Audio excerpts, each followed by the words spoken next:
Dès les premières heures de la journée, une tension diffuse semble flotter dans l'air du Mistral, comme si chaque personnage pressentait qu'un basculement silencieux était en train de se produire, sans pouvoir encore en mesurer pleinement l'ampleur. Morgane, quant à elle, se retrouve enfermée dans une réflexion intime, tiraillée entre l'élan de ses sentiments et la réalité bien plus complexe de sa relation avec Baptiste, dont le rythme de vie ne cesse de lui échapper. Depuis quelques jours déjà, elle observe avec une lucidité croissante les décalages qui s'installent entre eux, ces petits riens qui finissent par peser lourd dans une relation naissante, mais fragile. Chaque fois qu'elle imagine un moment à partager, une sortie improvisée ou même un simple instant de complicité, Baptiste semble toujours absorbé ailleurs, pris par ses responsabilités, par son travail ou par son rôle de père, ce qui nourrit en elle une forme de frustration qu'elle n'ose pas encore nommer. Dans ce tumulte intérieur, Morgane choisit de se confier à sa sœur Laura, cherchant dans cet échange une forme de clarté, voire une validation de ses doutes. Elle expose ses inquiétudes avec une sincérité désarmante, consciente que ce qu'elle ressent dépasse la simple contrariété passagère. Il ne s'agit pas seulement d'un problème d'emploi du temps, mais d'un véritable déséquilibre émotionnel qui menace l'harmonie de leur relation. Laura, attentive et pragmatique, tente de tempérer les craintes de sa sœur sans pour autant les balayer d'un revers de main. Elle comprend que Morgane est en train de s'attacher profondément, peut-être trop vite, et que cette intensité rend chaque absence, chaque décalage, infiniment plus lourd à supporter. Ce dialogue agit comme un miroir, révélant à Morgane une vérité qu'elle pressentait déjà. Aimer quelqu'un ne suffit pas toujours à construire quelque chose de solide. Pendant ce temps, Baptiste, bien qu'occupé par ses obligations, ne semble pas indifférent à la situation. Il perçoit, sans en saisir toutes les nuances, que Morgane traverse une phase de doute. Mais au lieu d'affronter frontalement le problème, il choisit une approche plus instinctive, presque maladroite, en tentant de recréer du lien à travers des moments simples, comme pour compenser sans réellement comprendre la profondeur du malaise. C'est dans ce contexte que Morgane se rend sur la plage dans le cadre d'une mission de sensibilisation, un moment qui, en apparence, n'a rien d'exceptionnel, mais qui va pourtant devenir un espace de respiration pour leur relation. Le décor maritime, avec son horizon ouvert et ses mouvements constants, semble offrir un contraste apaisant face aux tensions intérieures qu'elle transporte encore en elle. À sa surprise, Baptiste décide de l'accompagner, sans véritable annonce, comme un geste spontané destiné à se rapprocher d'elle. Cette initiative, bien que simple, marque une tentative sincère de sa part de s'inscrire dans son quotidien, de partager son univers plutôt que d'imposer le sien. Pour Morgane, ce geste agit comme une brèche dans ses certitudes négatives, une preuve fragile mais tangible que tout n'est pas encore perdu. Très vite, la mission professionnelle laisse place à une dynamique plus légère, presque ludique, où les deux jeunes adultes se prennent au jeu d'incarner des rôles, oscillant entre policiers et voleurs, dans une mise en scène improvisée qui les rapproche. Ce moment, à la fois enfantin et sincère, leur permet de retrouver une complicité qu'ils avaient momentanément perdue, comme si le jeu devenait un langage capable de réparer ce que les mots n'avaient pas su exprimer. Cependant, derrière ces rires partagés, une réalité plus profonde continue de s'imposer en filigrane. Morgane, malgré ce regain de légèreté, ne peut ignorer les questions qui l'habitent. Elle sait que ces instants, aussi précieux soient-ils, ne suffisent pas à résoudre les déséquilibres structurels de leur relation. Mais pour la première fois depuis longtemps, elle accepte de suspendre son jugement, de vivre pleinement l'instant présent. De son côté, Baptiste semble redécouvrir une forme de spontanéité qu'il avait peut-être mise de côté, absorbé par ses responsabilités. En se laissant entraîner dans ce jeu, il retrouve une version de lui-même plus libre, moins contraint, ce qui lui permet, sans même en avoir pleinement conscience, de répondre aux attentes émotionnelles de Morgane. Ce moment devient alors un point de bascule discret, où chacun fait un pas vers l'autre. Dans le même temps, cette scène apparemment anodine s'inscrit dans une journée bien plus lourde de conséquences pour d'autres habitants du Mistral, où des événements bien plus sombres commencent à émerger, annonçant un bouleversement qui dépassera largement les simples préoccupations sentimentales. Car si certains tentent de réparer leurs liens, d'autres s'apprêtent à affronter des vérités bien plus brutales. Ainsi, tandis que Morgane et Baptiste s'autorisent une parenthèse presque insouciante face à la mer, l'équilibre fragile du quartier commence déjà à se fissurer ailleurs, dans l'ombre, là où une découverte macabre va bientôt faire basculer plusieurs destinées. Et sans le savoir, leur moment de complicité s'inscrit dans la dernière accalmie avant une tempête émotionnelle qui ne fera qu'intensifier les doutes, les peurs et les révélations à venir. Dans le calme relatif du cabinet médical du Mistral, une autre dynamique se met en place, bien différente des tourments sentimentaux de Morgane. Ici, les gestes sont précis, mesurés, presque mécaniques, mais derrière cette routine apparente, des trajectoires de vie sont en train de se redéfinir avec une intensité discrète. Babette, fidèle à elle-même, incarne cette stabilité rassurante, tout en percevant avec finesse les potentialités inexploitées de ceux qui l'entourent, notamment chez Jennifer. Lorsque cette dernière accepte de remplacer sa collègue pour un soin délicat, elle ne mesure pas immédiatement la portée de ce simple geste.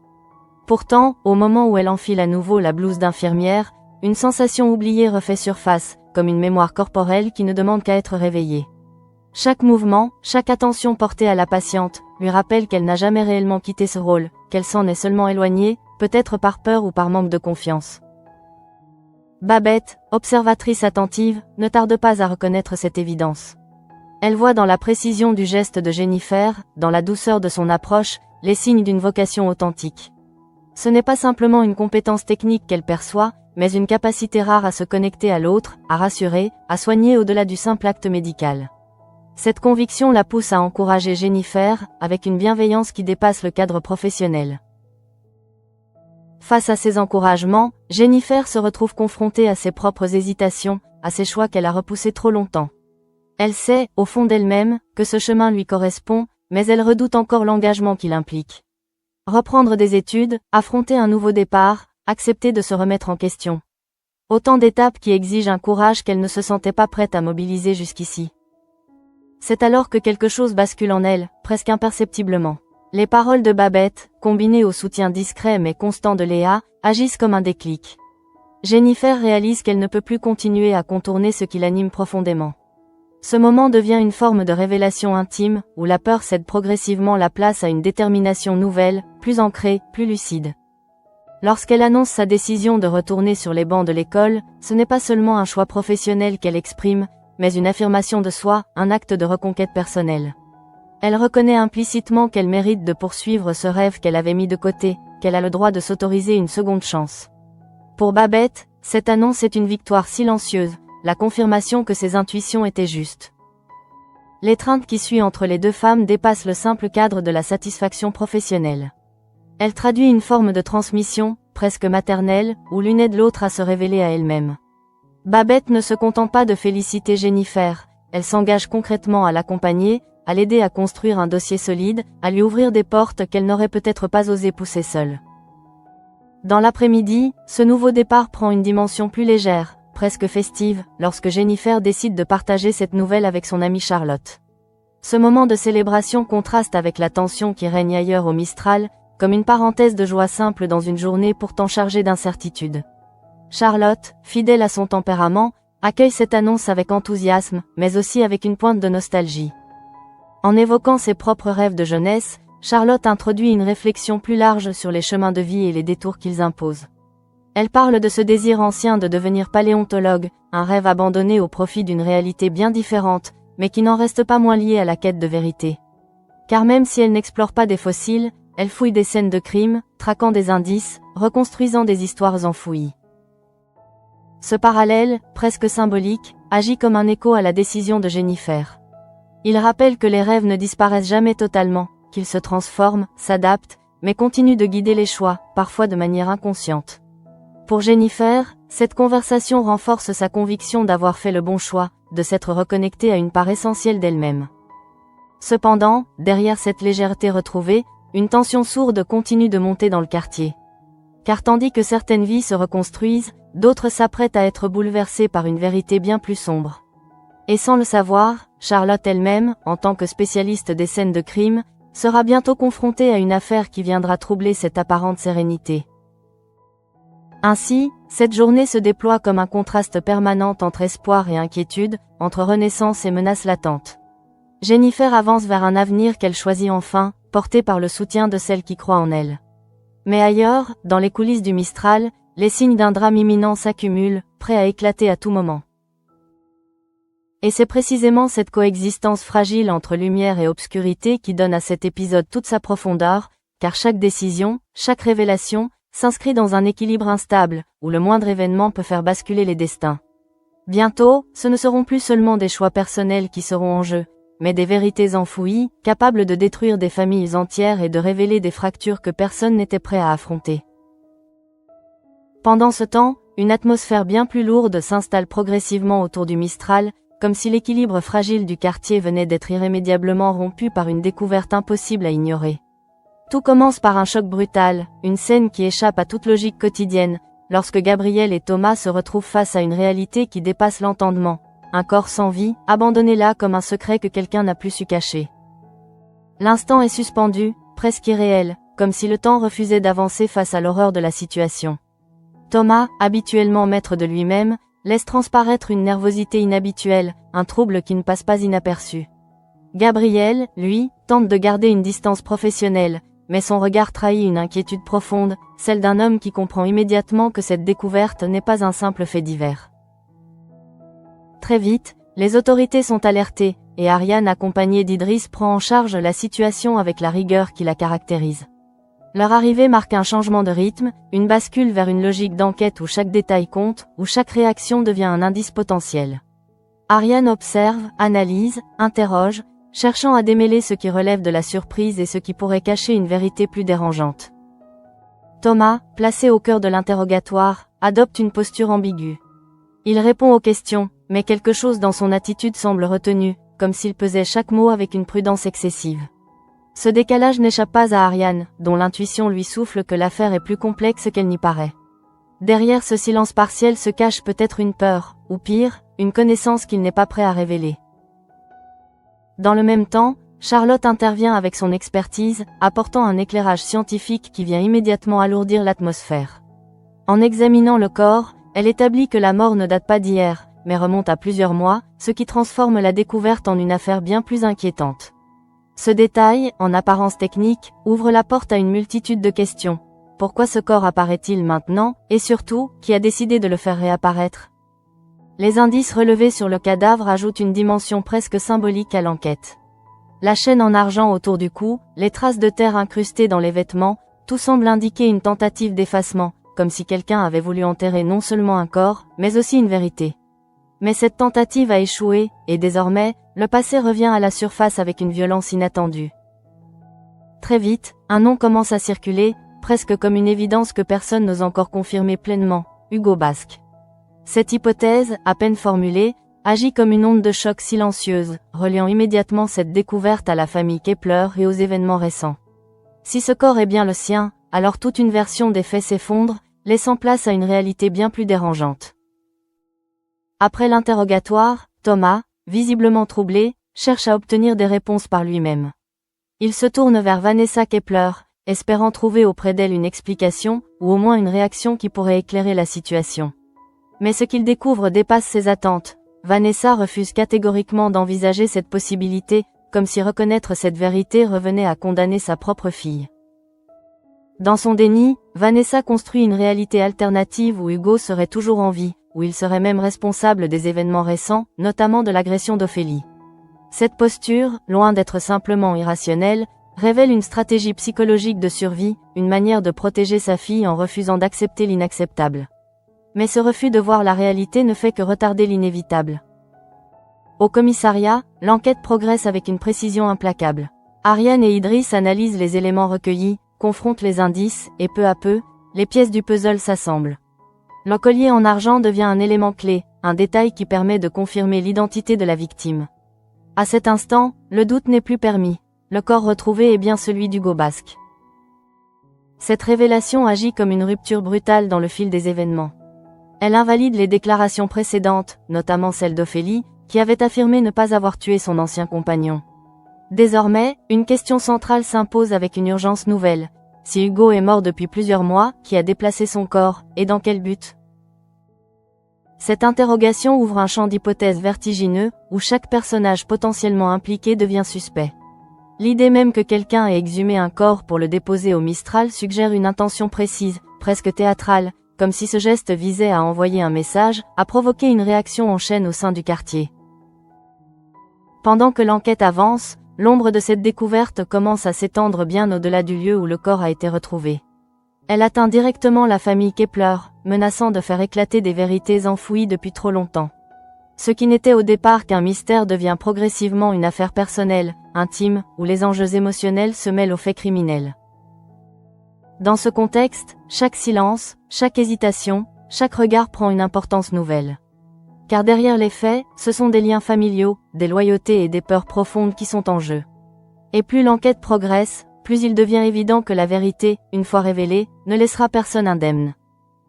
Ainsi, le Mistral, autrefois lieu de vie et de rencontre, se transforme peu à peu en théâtre d'un drame où le passé refuse de rester enterré. Et tandis que certains tentent encore de comprendre ce qui se joue, d'autres savent déjà que le pire reste à venir, que cette découverte n'est que le début d'une série de révélations capables de bouleverser toutes les certitudes. À ce moment-là, alors que l'enquête commence à révéler ses premières certitudes, la tension atteint un nouveau seuil au sein de la famille Kepler, où chaque membre semble désormais pris au piège d'une vérité qui les dépasse. L'hôpital devient le théâtre d'un calme trompeur, un espace où l'on tente de préserver une illusion de normalité alors même que le sol se dérobe sous leurs pieds, et où Ophélie, encore fragile, s'apprête à quitter un lieu qui représentait jusqu'ici une forme de protection. Vanessa, fidèle à son rôle de mère protectrice, s'efforce de maintenir cette illusion en rassurant sa fille avec des arguments rationnels, presque techniques. Elle évoque l'installation de caméras de surveillance dans la maison, comme si la technologie pouvait suffire à repousser les dangers, comme si la peur d'Hugo pouvait être neutralisée par un simple dispositif de sécurité. Mais derrière ces mots, se cache une volonté désespérée de garder le contrôle sur une situation qui lui échappe totalement. Ophélie, quant à elle, oscille entre soulagement et confusion. Quitter l'hôpital devrait représenter une étape vers la guérison, un retour à une vie plus stable, mais quelque chose en elle résiste à cette idée. Une inquiétude diffuse s'accroche à ses pensées, comme une ombre qu'elle ne parvient pas à chasser. Elle écoute sa mère, acquiesce, mais au fond d'elle, une dissonance persiste, un sentiment que tout n'est pas aussi simple qu'on voudrait le lui faire croire. Dans le même temps, l'idée de célébrer cette sortie avec un moment convivial, une glace partagée en famille, apparaît presque comme une tentative maladroite de retrouver une normalité perdue. Ce geste, en apparence banal, devient un symbole, celui d'une famille qui tente de se raccrocher à des rituels simples pour éviter de sombrer dans une réalité trop brutale. Mais cette normalité est fragile, suspendue à une vérité qui s'apprête à éclater. C'est précisément à cet instant que la rupture se produit. Ulysse, en retrait jusqu'alors, reçoit un appel qui va faire basculer l'équilibre déjà précaire de la situation. Son visage change imperceptiblement, ses traits se figent, comme si les mots qu'il entend venaient de confirmer une crainte qu'il n'osait pas formuler. Il prend une seconde, peut-être pour assimiler, peut-être pour retarder l'inévitable, avant de transmettre l'information.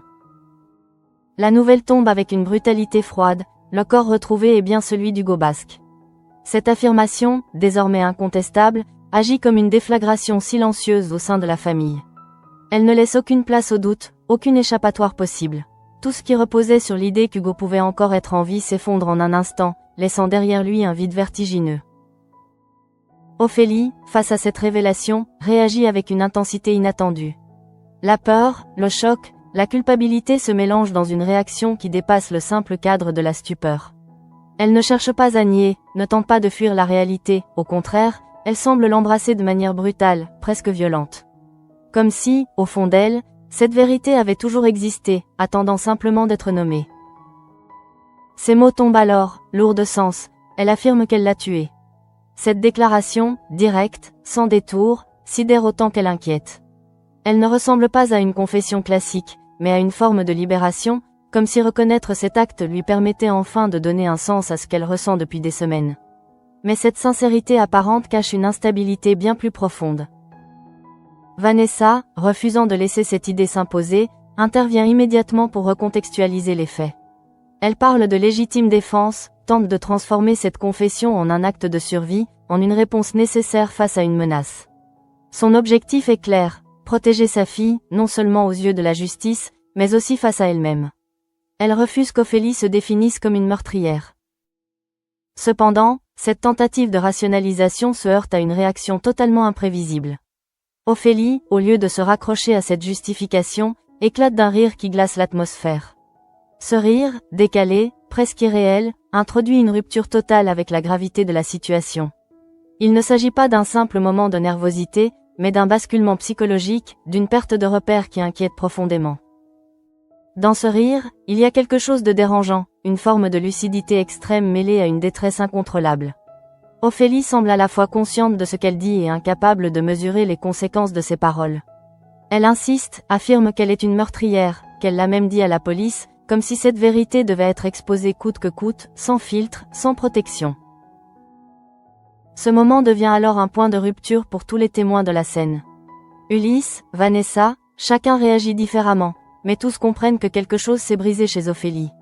Ce n'est plus seulement une question de fait, de culpabilité ou d'innocence, mais un effondrement intérieur, une perte de repères qui pourrait avoir des conséquences bien au-delà de cette affaire. Dans le même temps, cette réaction soulève une question fondamentale. Ophélie dit-elle la vérité, ou est-elle en train de s'enfermer dans une culpabilité qui ne correspond pas entièrement à la réalité?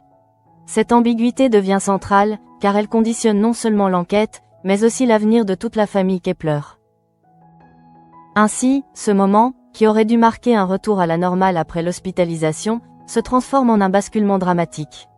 La famille, déjà fragilisée, se retrouve confrontée à une vérité qu'elle ne peut plus éviter, et à une instabilité psychologique qui rend toute situation encore plus imprévisible. Et tandis que le rire d'Ophélie résonne encore, comme un écho troublant dans l'esprit de ceux qui l'ont entendu, une certitude s'impose peu à peu. Ce qui vient de se produire n'est pas une fin, mais le début d'une spirale où la vérité, la culpabilité et la folie risquent de s'entremêler de manière irréversible. Dans le même temps, les répercussions de cette révélation commencent à se propager bien au-delà du cercle familial des Kepler, touchant peu à peu l'ensemble du Mistral, comme une onde invisible qui fissure les certitudes et installe un climat d'inquiétude généralisée. Ce qui n'était au départ qu'une affaire criminelle devient progressivement une crise humaine, où chacun tente de comprendre ce qui se joue réellement derrière les apparences. Au commissariat, Ariane et Idriss poursuivent leur travail avec une rigueur presque implacable, mais même leur professionnalisme ne suffit pas à masquer le trouble que suscite cette affaire. L'identification officielle du corps d'Hugo Basque ne résout rien, bien au contraire, elle ouvre un champ d'interrogation encore plus vaste. Chaque réponse semble engendrer de nouvelles zones d'ombre, comme si la vérité elle-même refusait de se laisser saisir dans sa totalité. La question centrale demeure entière. Si Hugo est mort depuis plusieurs mois, pourquoi son corps réapparaît-il maintenant, et surtout, qui a pris la décision de le déterrer pour l'exposer ainsi? Cette mise en scène macabre ne peut être le fruit du hasard. Elle implique une intention, une volonté de provoquer, de révéler ou peut-être de manipuler. Et dans cette hypothèse, le geste devient presque aussi important que le crime lui-même. Ariane, forte de son expérience, pressent que cette affaire dépasse le simple cadre d'un homicide. Elle y voit les signes d'un mécanisme plus complexe, où les motivations pourraient être aussi psychologiques que criminelles. Elle observe les réactions, recoupe les témoignages, cherchant à identifier non seulement un coupable, mais aussi une logique, un fil conducteur capable de donner du sens à cet enchaînement d'événements. Pendant ce temps, au sein du cabinet médical, l'ambiance reste en apparence paisible, mais Jennifer, désormais engagée dans sa décision de reprendre ses études, ne peut s'empêcher d'être affectée par ce qui se passe autour d'elle. La proximité avec Charlotte, impliquée dans l'analyse du corps, crée un lien direct entre son nouveau projet de vie et cette réalité brutale. Elle comprend que le monde qu'elle s'apprête à réintégrer n'est pas seulement fait de soins et de guérison, mais aussi de douleur et de drame. Cette prise de conscience, loin de la décourager, semble au contraire renforcer sa détermination. Elle perçoit désormais son choix comme une manière d'agir, de se rendre utile dans un environnement où la fragilité humaine est omniprésente. Le contraste entre sa renaissance personnelle et la noirceur de l'affaire en cours souligne la complexité du monde dans lequel elle évolue, un monde où la vie et la mort coexistent en permanence. Du côté de la famille Kepler, la situation devient de plus en plus instable.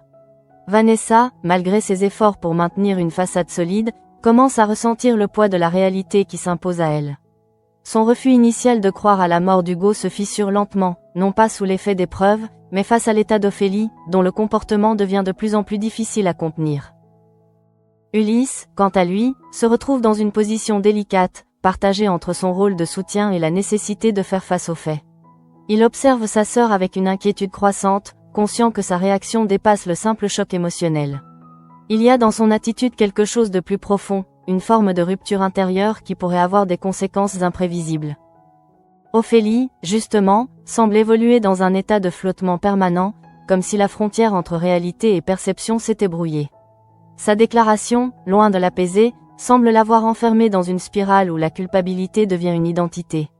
Elle ne cherche plus à comprendre, mais à affirmer, à se définir à travers cet acte qu'elle revendique avec une intensité dérangeante. Cette posture soulève des interrogations cruciales pour l'enquête. Si Ophélie s'accuse avec autant de conviction, Est-ce parce qu'elle dit la vérité, ou parce qu'elle se sent responsable d'une manière plus symbolique? Ariane, en particulier, reste prudente face à cette confession. Elle sait que dans certaines situations, la culpabilité peut être un refuge, une manière de donner du sens à un chaos intérieur.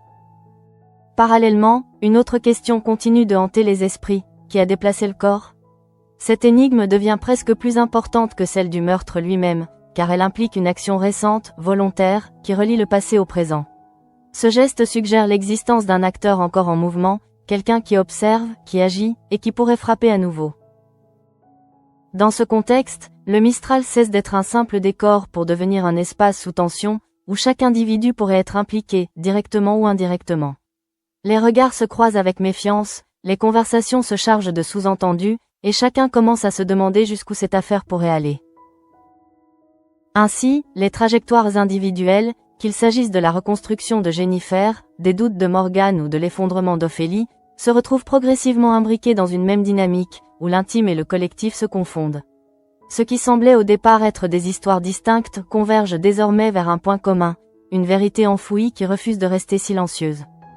Et à mesure que cette vérité se rapproche de la surface, une certitude s'impose. Les révélations à venir ne se contenteront pas d'expliquer le passé, elles redéfiniront les relations, les identités, et peut-être même l'équilibre du Mistral tout entier. À cet instant, tout semble suspendu entre deux réalités irréconciliables, comme si le Mistral retenait son souffle face à une vérité qui refuse encore de se stabiliser. Les mots d'Ophélie continuent de résonner dans l'esprit de ceux qui les ont entendus, non pas comme une simple confession, mais comme une fracture brutale dans l'équilibre déjà fragile de la famille Kepler. Ce n'est plus seulement une affaire criminelle, c'est désormais une crise identitaire qui menace de tout emporter. Vanessa, malgré son apparente maîtrise, se retrouve confrontée à une situation qu'elle ne peut plus entièrement contrôler. Son instinct de protection la pousse à maintenir une version des faits qui préserve sa fille, mais cette stratégie atteint ses limites face à l'intensité des réactions d'Ophélie. Pour la première fois, un doute s'installe en elle, discret mais tenace, comme une fissure dans une certitude qu'elle croyait inébranlable. Ulysse, de son côté, observe en silence, mais ce silence n'est pas neutre. Il devient un espace de réflexion, un moment où les pièces du puzzle commencent à s'assembler de manière inquiétante. Il comprend que la vérité ne se trouve pas uniquement dans les faits établis, mais aussi dans les réactions, dans les contradictions, dans ces détails qui échappent à une lecture superficielle.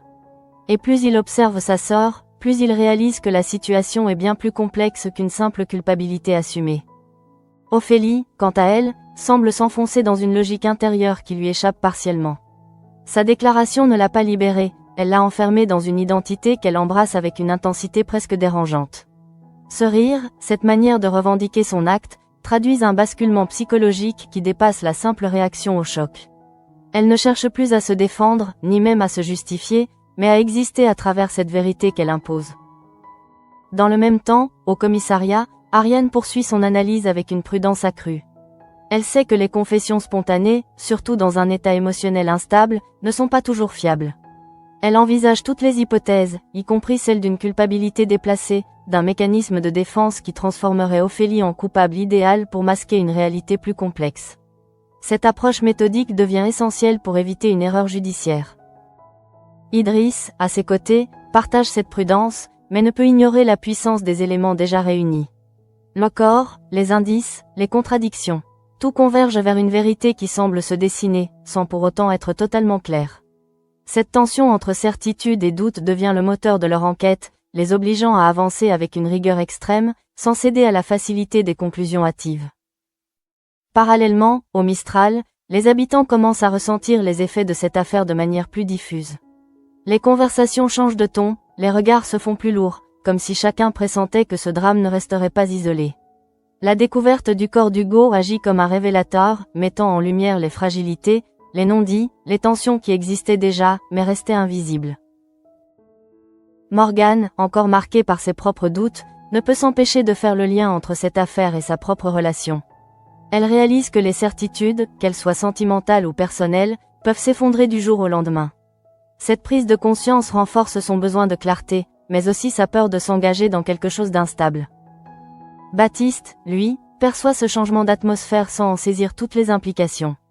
Il sent que quelque chose a basculé, que le Mistral n'est plus tout à fait le même, mais il reste focalisé sur ce qu'il peut contrôler, sa relation avec Morgan, son rôle de père, ses responsabilités. Cette focalisation devient une forme de refuge face à une réalité qu'il ne maîtrise pas. Jennifer, de son côté, continue d'avancer dans sa décision avec une détermination nouvelle. Mais cette affaire vient lui rappeler que le monde dans lequel elle s'apprête à évoluer est traversé par des drames profonds, des histoires humaines complexes où la frontière entre victime et coupable peut devenir floue. Cette conscience renforce sa maturité, lui donnant une vision plus lucide de ce qui l'attend. Ainsi, toutes les trajectoires semblent converger vers un point commun, où les choix individuels se heurtent à une réalité collective plus vaste. Ce n'est plus seulement une question de relations ou de décisions personnelles, mais une confrontation avec des vérités qui dépassent chacun des personnages, les obligeant à redéfinir leur place dans un monde devenu incertain. Et alors que la journée touche à sa fin, une impression persistante s'installe, celle que rien ne sera plus comme avant. La révélation autour d'Hugo Basque n'est pas une conclusion, mais un point de départ, une ouverture vers des développements encore plus complexes, où chaque réponse apportera de nouvelles questions. Car au-delà de la question de savoir qui a tué Hugo, une autre interrogation s'impose désormais avec une force croissante, qui manipule encore les événements dans l'ombre, et jusqu'où cette personne est-elle prête à aller pour maintenir la vérité enfouie ?